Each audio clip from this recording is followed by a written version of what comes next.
4858 vacancy हैं, उनमें से कितने बच्चे बाहर जा सकते हैं? आपका इस बारे में क्या मानना है सर? इस तरह से कोई एक्यूरेट संख्या तो रिवीजन ऑफ रिज़ल्ट के बाद ही बताई जा सकती है, बट जिस तरह से आर्गूमेंट्स के दौरान और पहले की जो जानकारी इकट्ठी की गई थी कैंडिडेट्स के द्वारा, अगर उनको हम सही आकलन करें। कब आएगा सर रिजल्ट? अब जैसे रिजल्ट बोल दिया गया कि रिजल्ट रिवाइज होके आएगा, कब रिजल्ट आएगा? क्या कोई फिक्स डेट भी दी गई है इसमें? देखिए, ऑनरेबल कोर्ट ने टाइम बाउंड डायरेक्शन दी है। मुद्दा चल रहा है जो बड़ा ट्रेंडिंग का मुद्दा है, हरियाणा में क्लर्क का रिजल्ट रिवाइज कर दिया गया। 5/2019 की जो भर्ती थी उसका रिजल्ट अब रिवाइज होने वाला है। जो बच्चे नौकरी कर रहे थे उनको नौकरी से अब हटाया जाएगा और उनकी जगह अब नए बच्चे लगाए जाएंगे नौकरी पे। जिन्होंने केस ले रखा था हरियाणा क्लर्क का, वो वकील हमारे साथ में हैं, इनसे हम बात करेंगे क्या कुछ मामला रहा और क्यों इस भर्ती को दोबारा से नए सिरे से किया जाना है, मतलब दोबारा से रिज़ल्ट क्यों आएगा अब। सर आप थोड़ा सा ये बताइए, जो 5/2019 की भर्ती थी, आपने ये केस ले रखा था, इसमें क्या कुछ मामला रहा है? इसमें जो अभी ऑनरेबल कोर्ट ने थोड़े दिन पहले 2 दिन पहले डायरेक्शंस की हैं, उनसे पहले मैं आपको एक बार बैकग्राउंड बता देता हूँ। कुछ इस एग्ज़ाम के लिए, क्लर्क भर्ती के लिए कई शिफ्टों में एग्ज़ाम हुआ था। तो बेसिक प्रॉब्लम क्या आई, सितंबर 2019 में इवनिंग सेशन में, it was about 22 September of 2019, उसके इवनिंग सेशन में different set of question set किए गए थे। इस बार एसएससी ने जो पेपर सेटअप का जो फार्मूला किया था या क्राइटेरिया बनाया था वो ठीक था। इस होता क्या है कि डिफरेंट कोड दिए जाते हैं A to Z, उसमें सेम क्वेश्चंस होते हैं लेकिन उनके सीरियल नंबर भी बदल दिए जाते हैं। ये प्रिकॉशंस के लिए है कि ताकि मास लेवल पे कोई चीटिंग या उस तरह से ना हो। इस बार क्या हुआ है कि ना केवल सीरियल नंबर क्वेश्चंस के बदल दिए गए, बल्कि जो ऑप्शंस थे उनको भी फ्लिप कर दिया गया था। और ये कोई बुरी बात नहीं थी, ये अच्छी बात थी। फॉर एग्जाम्पल, पेपर सेट ए में किसी क्वेश्चन का आंसर अगर ए है तो पेपर सेट बी में उसी क्वेश्चन का सीरियल नंबर दूसरा होगा और आंसर होगा बी। तो ये सिचुएशन थी जब कुछ क्वेश्चंस के ऑब्जेक्शंस जो है एसएससी ने इनवाइट किए। ऑब्जेक्शन से पहले एक फर्स्ट आंसर की, जिसको हम सैम्पल आंसर की या मास्टर आंसर की कह सकते हैं, वो डिस्प्ले की गई। उस लेवल तक कोई भी प्रॉब्लम नहीं थी। ऑब्जेक्शंस इनवाइट किए गए, स्टूडेंट्स ने, कैंडिडेट्स ने अपने ऑब्जेक्शन फाइल किए। फाइल करने के बाद जो रिवाइज्ड आंसर की आई, वहाँ पर कुछ कैंडिडेट्स ने देखा कि जो question for example paper code B and C and D, उनके पर्टिकुलर 3 क्वेश्चंस में पहले आंसर बिल्कुल सही थे, रिवाइज्ड आंसर में उनको तब्दील कर दिया गया या बदल दिया गया। इस वजह से टोटल काउंटिंग में उनके मार्क्स कम हो गए। उन लोगों ने यहाँ ऑनरेबल कोर्ट में अप्रोच किया था कि सर हमारे क्वेश्चन ठीक थे और वो बदल दिए गए हैं। तो ये मामला माननीय कोर्ट के सामने आया था। अच्छा सर, अब जो ये मामला आया है, अब जो क्लर्क का ये बोला जा रहा है कि दोबारा से रिजल्ट आएगा, मैं अभी देख रहा था, थोड़ी देर पहले मैंने देखा वेटिंग लिस्ट भी आ चुकी है उन बच्चों की, जो वेटिंग लिस्ट में भी बच्चे लग चुके हैं और 3-3 साल से नौकरी कर रहे हैं। उनकी क्या गलती है सर? अब उन्हें नौकरी से बाहर किया जाएगा, अब इसमें किसकी गलती हम माने सर? बच्चों की गलती है या फिर बोर्ड की गलती है? इसमें पूरी तरह से जो है गलती जो निकल के आई है वो बोर्ड के, कमीशन के जो कार्यवाही हुई है उसमें जो है गलती निकल के आई है। और इसमें हुआ क्या है कि जब इस तरह के ऑब्जेक्शंस काउंटिंग के रिगार्डिंग, क्वेश्चंस के रिगार्डिंग कैंडिडेट्स ने कमीशन को दिए, ये 2 स्टेज पे आए। जब स्क्रूटनी स्टेज पे कि भाई बच्चे को स्क्रूटनी पे बुलाया जा रहा है, एक कैंडिडेट को लगता है कि उसके मार्क्स अच्छे थे, उसका रोल नंबर उसमें नहीं आ रहा, तब भी कमीशन ने कोई डिस्क्लोज़ नहीं किया। और फाइनल रिजल्ट के बाद भी कैंडिडेट्स ने कमीशन को अप्रोच किया कि आपकी पहली आंसर की में मेरा आंसर सही है, उसी क्वेश्चन का आंसर फॉर एग्जांपल यमुना नदी क्षेत्र के किस दिशा में बहती है, उसका आंसर है पूर्व दिशा। पेपर सेट ए में उसके मार्क्स दिए गए हैं और पेपर सेट बी में उसके मार्क्स नहीं दिए गए पूर्व दिशा आंसर के बावजूद। ये ऑब्जेक्शन और ये रिप्रेजेंटेशन लेकर के बच्चे सिलेक्शन स्टेज पे ही गए थे। उस टाइम तक कोई अपॉइंटमेंट नहीं हुई थी। मामला फिर जब एसएससी ने कोई गौर नहीं किया तो कोर्ट में आया। अभी लीड केस जो था अमित कुमार, मैं उसका रेफरेंस देता हूँ, तो 3 पेटिशनर से, तीनों के तीनों इस प्ली के साथ आए कि सर हमारी कैलकुलेशन काउंटिंग गलत की गई, इनको कैलकुलेट करवाया जाए ताकि हम सिलेक्शन जोन में आ सकें। तो ऑनरेबल कोर्ट ने एसएससी को, स्टाफ सिलेक्शन कमीशन को डायरेक्शन दिया कि लुक इनटू द रिप्रेजेंटेशन, इनका जो ग्रीवेंस है उसको रिकॉर्ड के मुताबिक चेक करें।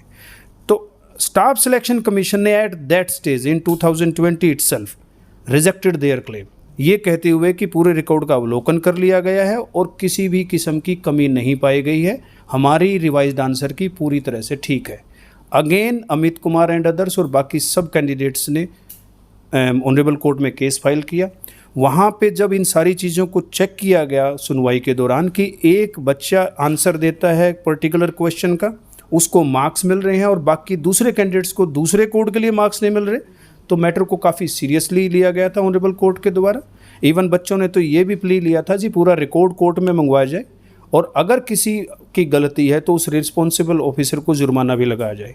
तो हम दोबारा से मुद्दे पे आते हैं। सुनवाई के दौरान स्टाफ सिलेक्शन कमीशन के द्वारा बार बार कोर्ट के स्ट्रिक्ट होने के बाद एक एफिडेविट फाइल किया गया जहां उन्होंने इस गलती को एडमिट किया है कि सर पब्लिश करते हुए रिवाइज्ड आंसर की पब्लिश करते हुए पेपर कोड ए का रिजल्ट तो उन्होंने ठीक पब्लिश कर दिया, बट बाकी के कोडों में गलती पाई गई। क्या सर जैसे अभी ये जो मामला है इसमें एचएससी की पूरी तरीके से गलती है, उन्होंने गलती मानी कोर्ट के सामने या फिर नहीं? हाँ, इस बार उन्होंने पूरी गलती मानी है। एफिडेविट ऑन रिकॉर्ड पे है, बाकायदा बताया गया है कि चीफ एग्जामिनर के पार्ट पे ये गलती हुई है।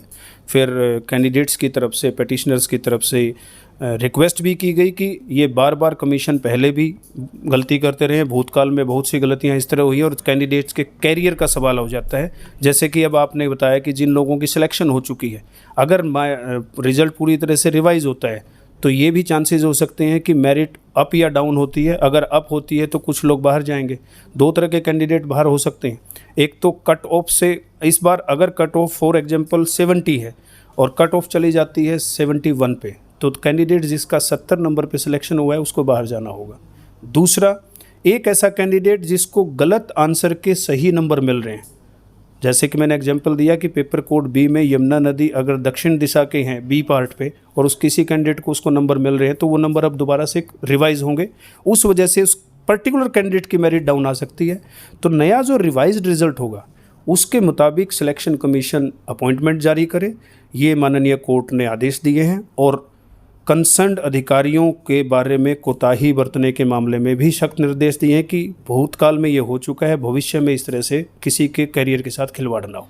ऐसा तो सर होता रहा है, हम अक्सर देखते हैं एचएससी अपनी गलती कर भी देता है, उसके बाद मान भी लेता है। तो कोर्ट ने सर इस मामले में क्या किया है? कोर्ट ने जिस भी अधिकारी ने ऐसा रिजल्ट निकाला है, क्या उसको निलंबित किया है या फिर नहीं, या फिर वो अभी भी करंट में नौकरी कर रहा है? देखिए, इस बारे में जो है अभी कोई ऐसे आदेश पारित नहीं किए गए हैं, लेकिन माननीय कोर्ट ने स्टाफ सिलेक्शन कमीशन को स्ट्रिक्ट निर्देश दिए है कि in future they should be more conscious about this thing. Honourable court ने किसी को निकालने के आदेश नहीं दिए हैं। उन्होंने कहा कि जो सिलेक्टेड लोग हैं वो ऑलरेडी जो काम कर रहे हैं वो काम करते रहेंगे जब तक रिज़ल्ट रिवाइज़ नहीं हो जाता। जब नया रिज़ल्ट रिवाइज़ होता है तो चांसेस ये भी हो सकते हैं कि सिलेक्टेड लोग एज इट इज़ अंदर रहें, तो उनको निकालने की ज़रूरत नहीं है।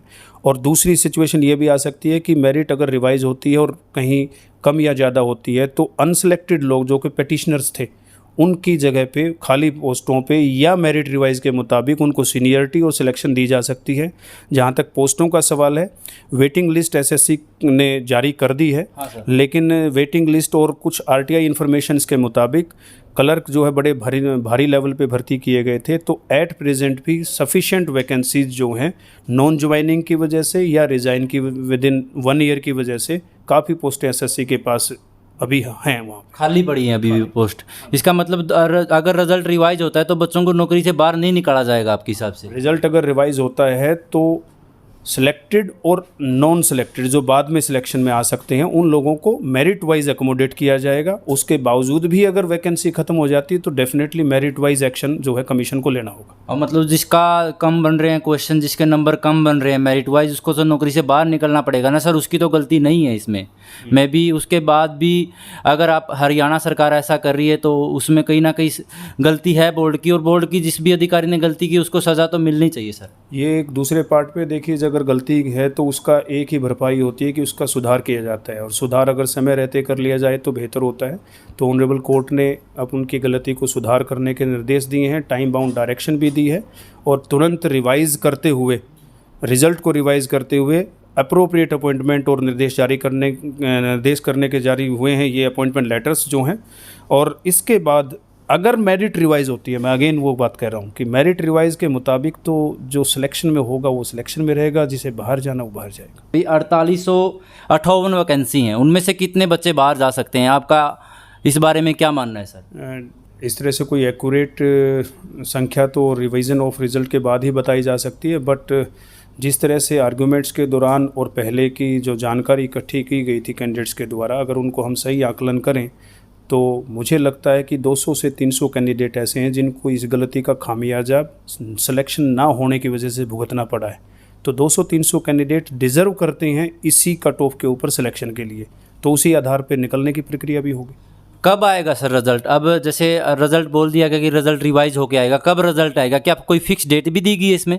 देखिए, ऑनरेबल कोर्ट ने टाइम बाउंड डायरेक्शन दी है, हम भी कोर्ट के लिखित ऑर्डर की वेट कर रहे हैं, तो 1-2 दिन में सर्टिफाइड कॉपी हमें मिल जाएगी। तो शायद उसमें स्पेसिफिक तौर पे लिखा आएगा कि कितने टाइम के दौरान एसएससी ने एक्शन लेना है। साथ में ऑनरेबल कोर्ट ने ये भी कहा है कि टाइम बाउंड के अनुसार ना केवल उनको रिज़ल्ट रिवाइज़ करना है, और उस टाइम बाउंड के दौरान नए सिलेक्टेड लोगों के लिए जो प्रोसेस है, अगर उन्होंने उस दौरान नहीं की है तो फिर इन दैट सिचुएशन एसएससी और ऑफिसर जुर्माने के भी हकदार होंगे।